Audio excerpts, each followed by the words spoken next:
dara di wax kenn interpellé wu la. waa ji ma doon woo naa ma droit de réponse droit de réponse. yow mos nga tudd sama plateau mu naa ma droit de réponse.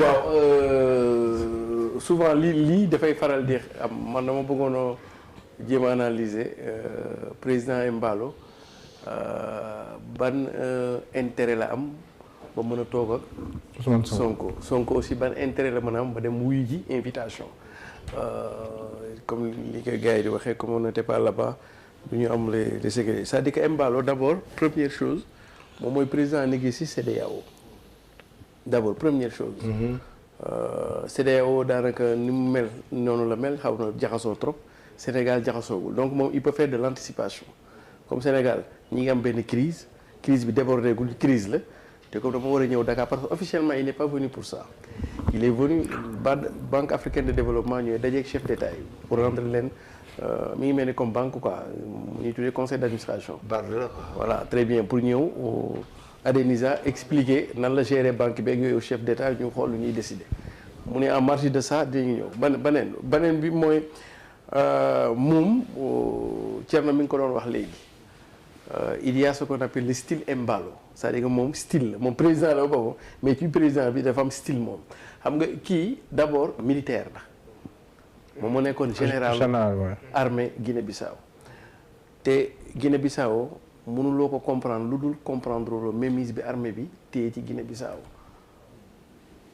donc mu am fa ay réseau comme ni ngeen wax ni il est très réseauté très réseauté deuxièmement bi aussi moom dëkkam fan yi passé dafa amoon ay gars yu ko doon jéem a fexeel moom mii te Guinée-Bissau nu mu bindoo ñaari possibilité rek nga mën a am boo fa defee jéeye nga jël océan Atlantique wala nga dugg Ziguinchor Sénégal n'oublions pas que kii c'est le maire de Ziguinchor kon donc moom stratégiquement gars yi koy kii te bu fekkee da nga jël géej gi ñoom mën nañu la topp seen patrouille marine mën nañu la topp donc yow Ziguinchor nga mën a jaaree rek rëcc donc da ngay beneen bi may wax style mooy lii day faral di am c'est-à-dire que président dafay am ñaari type d'audience ce qu'on appelle les audiences publiques et les audiences privées en général bu ñuy def audience privée loolu du am sax fuite kooko nettewul sa gaayen mais médias yi duñ ci jot c'est que audience privée la moom boo gisee nu mu soloo nii style bi mu soloo nii du point de vue diplomatique mën nga jot ni audience privée la woon parce qu'il n'est pas en tenue officielle kon donc peut-être comme li nga wax ni Sonko moo namm fuitel kii bi waaw pour anticiper entre et cetera. mais ça a été bien préparé parce que lii kin fàtte woon. nga gis photo bi nii ak ni ñu tegee mbir yi. waaw mais président buy mënti ñëw. dañ leen dalal suite. c'est-à-dire un chef d'État. quand il vient et qu'il doit passer la nuit. dañuy jël hôtel bi gën a mag ci dëkk bi. ñu def ko benn suite moo ñu tuddee suite présidentielle moo tax hôtel yi ñu fay def suite en réalité pour président yi. léegi suite yooyu su fekk président bi dafay ñëw dañ koy décorer.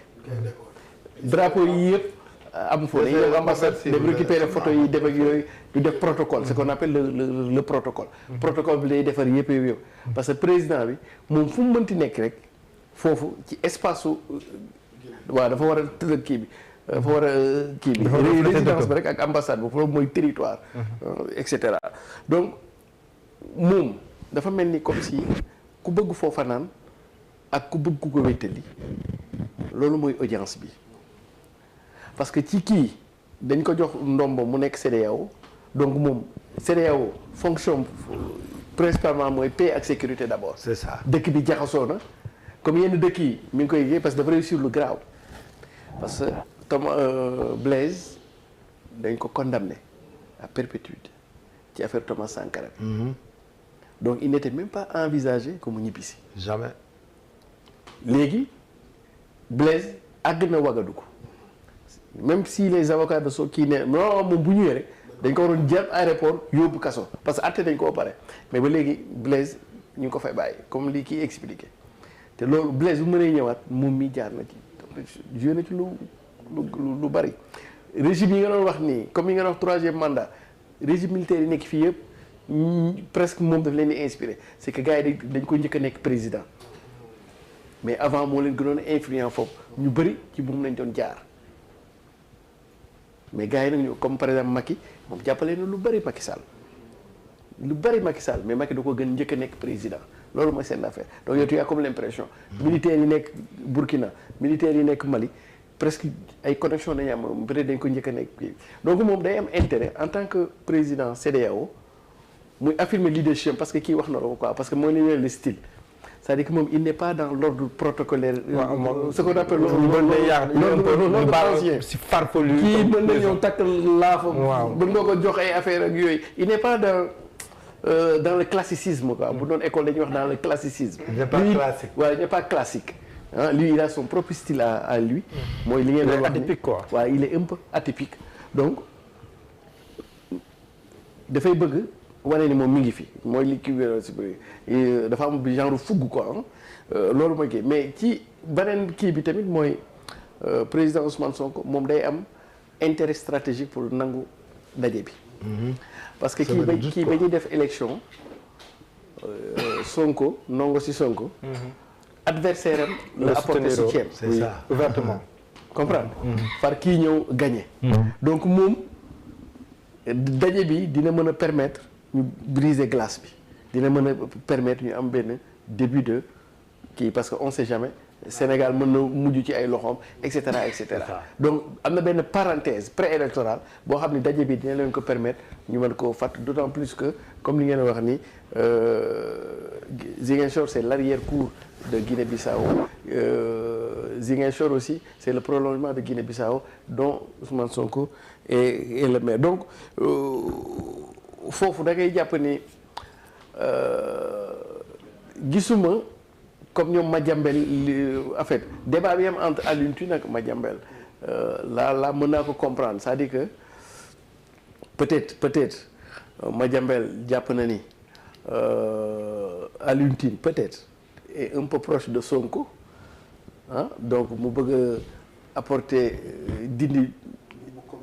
waaw devant le fait accompli pour wane et cetera mais quoi qu'il en soit pour man jarul sax interpréter yu bari waaw la question de la paix et de la sécurité moom xaw ma lan lañ mën a waxtaane de mais paix ou sécurité suñu zone CEDEAO parce que n'oublions pas aussi que président Macky Sall mooy le président sortant CEDEAO donc effectivement mënuñu dëkk yi yëpp daanaka tàkk ba mu des daanaka booy xool Sénégal rek daanaka moo xaw a stable donc au nom de la stabilité de ce Sénégal dont dépendra en grande partie et cetera c'est tout à fait normal qu'un président bu ñëw fii di gis n'oublions pas que c'est le chef de l'opposition aussi de fait.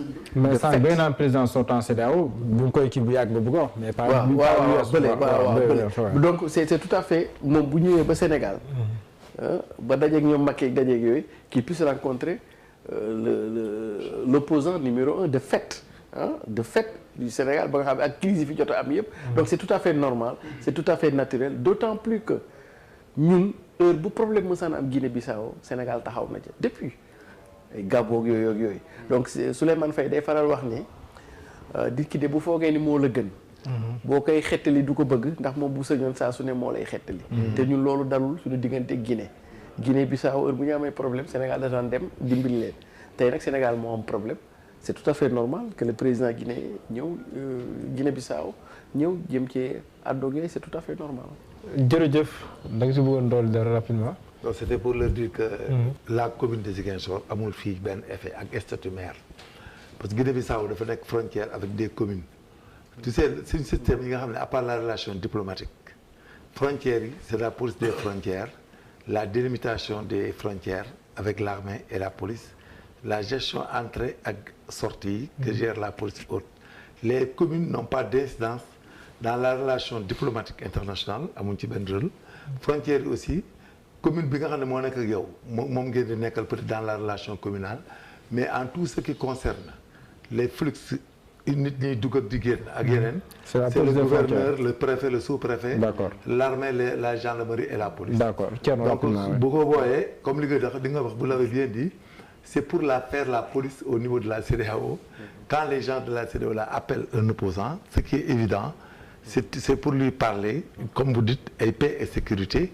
le comportement orthodoxe à adopter haute lay doon mais un président en activité en exercice beneen président du régler ay avant pendant et après loolu c'est pas vrai c'est pas possible. donc lu ma ci bëggoon yokk rek. pour li sa waay tuddee lu anodin la moo xam ne lu dëgër la. dëgër la. mooy affaire bi amoon werante la question qui fâche nga xam ne boo ko tuddee rek gars yi tiit la patate chaude. donc patate chaude boobu am na benn jamono bi ñu koy wax au plus fort yaa ngi koy fàttali président Macky Sall dafa dem Touba mooy bi ñu naan Sonko dañ koy convoqué dina wuyu wala du wuyu ji boo koy fàttali ku temps est passé. chose curieuse pour la première fois nga gis koo xam ne dañ koy topp moom moo ñuy wax sax jour bi ñu ko war a woo.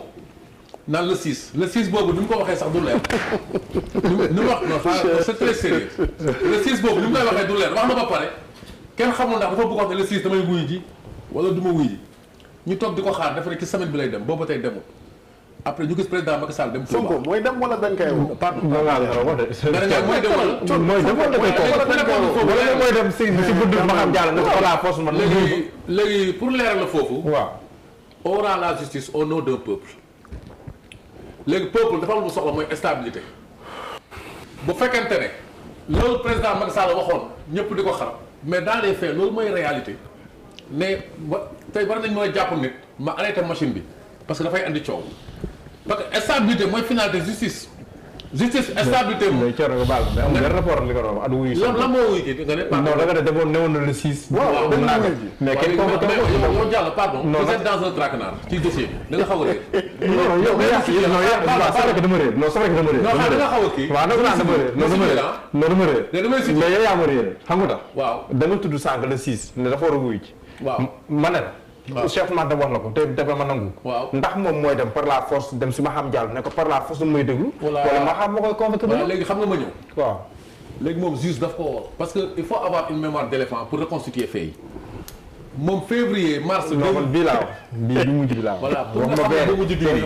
pour nga xam ne bu mujj bii ni ñu defee kuréel gi lay wax. d'accord il faut nga dellu. non xam ni ñu defee kuréel gi lay wax mu bañ ma interrompre. il est dans la manipulation il est en service commandé il est dans la manipulation mu bañ ma interrompre. d'accord bu bàyyi. d'accord donc ma nekk ci posture chroniqueur politique. léegi service commandé comme ni mu demee. waaw bu bàyyi nekk ma ci manipulation. d'accord bu critiquer Macky Sall jotee nga dégg ma critiquer léegi xam nga ma la bëgg a wax. waaw Thierno daanaka foofu. non chronologie civil lii la. waaw d'accord mais lu wax xam ne ko dem Thierno bu mu naree ñëwaat. waaw léegi xam nga lu am solo. li tax lii nii ñu fa mën a waxtaanee Adji Sarr. waaw affaire Adji Sarr bi mu demee ba am blocage. moom mun na muy wax naan du wuyu ji. du signé ni. après mu signé xam nga. ñi wax naan dinañ ko convoqué wala duñ ko convoqué. ba ñu ko convoqué dëgg bi tax yenn chroniqueurs yi nga xam ne ni presque il se réclame de lui. jéem a créé benn atmosphère insurrectionnelle comme à Ziguinchor ci affaire boo fa boyot bi. pour nit ñi tiit gën a taal dëkk bi ñu jéem loolu ba sonn. boobu ba tey ñi ngi jéem. ba lu mujj am lii xale yi 200 000 francs yi ma fekk pale. yooyu yëpp amut. lan li am. dama koy relier. ak loo xam ne nii mën na am sax ay implications chefs religieux. mais jàll encore une fois. ñu journalistes yi.